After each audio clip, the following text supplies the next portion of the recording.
Number 30 is the last multiple choice question in the calculator section. So we should expect it to be hard. There are some little tricks we can do to make it easier on us, but it involves this kind of confidence with the SAT. So let me just show you how I would think about this. First of all, they're talking about something doubling every amount of time. You've got to be able to associate that kind of description of change with exponential change. Okay, could be growth, could be decay, just depends on the circumstance. But this is saying that this is going to be an exponential equation. Now I know that these look funky, these equations, but we've got a clear separation. A and C have exponents, right? So they're exponential.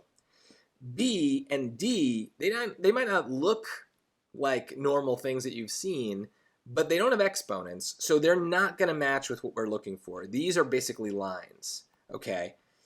If we kind of multiplied out, distributed, we'd end up with basically a y equals mx plus b equation. And linear growth is different. It's constant. So you can't double everything because you're always going to be increasing by the same flat amount. If that's weird for you, then this whole question probably is going to be weird. So you might want to skip this one and go on to something else. But exponential gets us down to two choices. Now, it does get weird because they tell us that it doubles every 18 minutes and we're interested in the number of hours. If you know the SAT and you know that this is supposed to be one of the hardest questions on the test, what answer looks a little too good to be true, right? We know that they tell us it doubles every 18 minutes, and yet they're making a big deal at the end there of telling us that we need to convert to hours. Well, choice A looks very suspicious. What's that 18 doing there, right? Now, I don't know how it's going to change into 10/3, but it's going to change. And so you can pick choice C just using this logic about how hard questions are going to look on the SAT. You can't do this at the beginning of the test. In the middle of the test, it gets, you probably shouldn't do it because you probably don't know enough of what you're doing. But on the hardest questions, we can sense traps and we can spot them coming, okay? We know this is hard. Choice A is too easy for it to be right. And if you have no idea what to do, I mean, hey, this is better than nothing, right? If you were going to guess randomly anyway, now you have a better way to guess. You have a kind of thinking about it as placing a bet. You have a better bet on choice C. It's possible that choice A isn't a trap and it's just like a normal right answer, but it's unlikely. Having seen as many tests as I have, that choice is very suspicious based on what else is going on here. So if you pick C for that reason, you just got 10 points kind of by beating the SAT at their own game. That's cool. That's awesome. You should try to do that. That can save you on some of these hardest questions. But I do want to show you how we can strategically prove that choice C is the answer.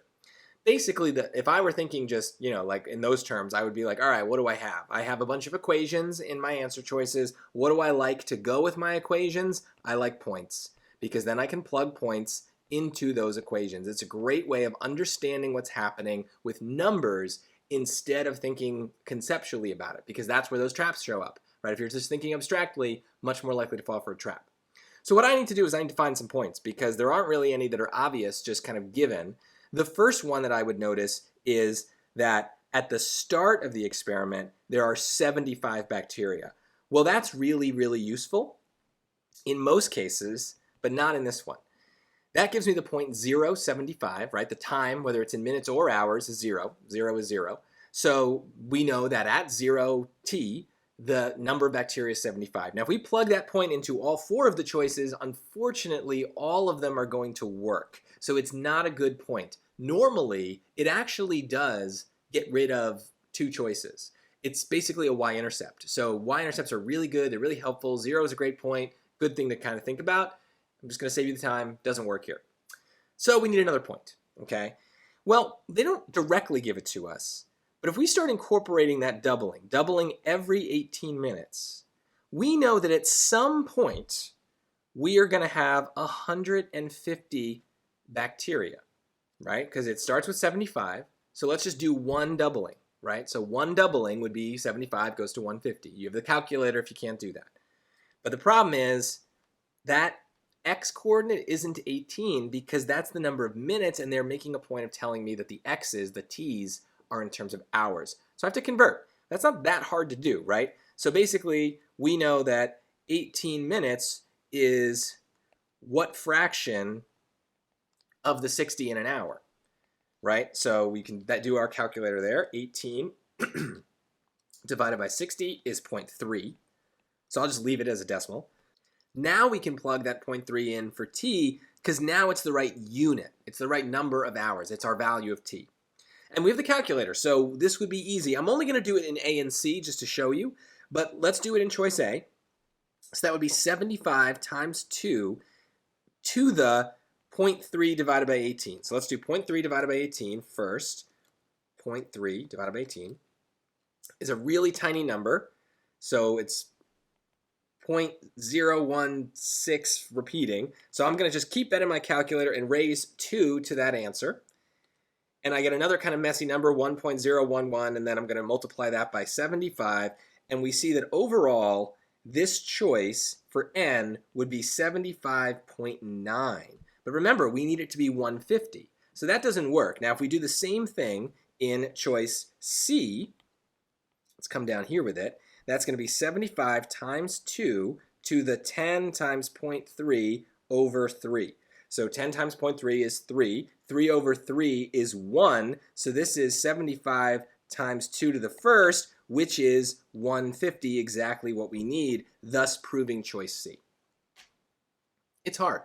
This is a plug points into equations. In a way, we're kind of arithmetizing, right? Because we weren't given that point, so we're kind of making it up, but we're making it up based on the story in the simplest way possible. I think it's always best if you can prove your answer. But if you're short on time, remember, we were able to kind of just outthink the SAT and get choice C in like, I don't know, 10 seconds. But you gotta be really comfortable with that. And if you watch my videos, you'll see I do that from time to time.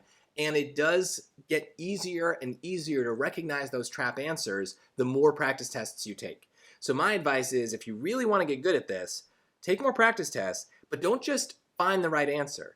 Pay attention to the wrong answers. Kind of see, why might they be there? What numbers are they trying to lure me in with, right? If a number appears in the question and in the choice on a really hard question, that's suspicious. Might be right, but might be wrong. And so you'll start to notice those patterns and be confident when you're stuck and you have to guess. You'll be much more confident about what's a good guess and what's probably just a trap in disguise.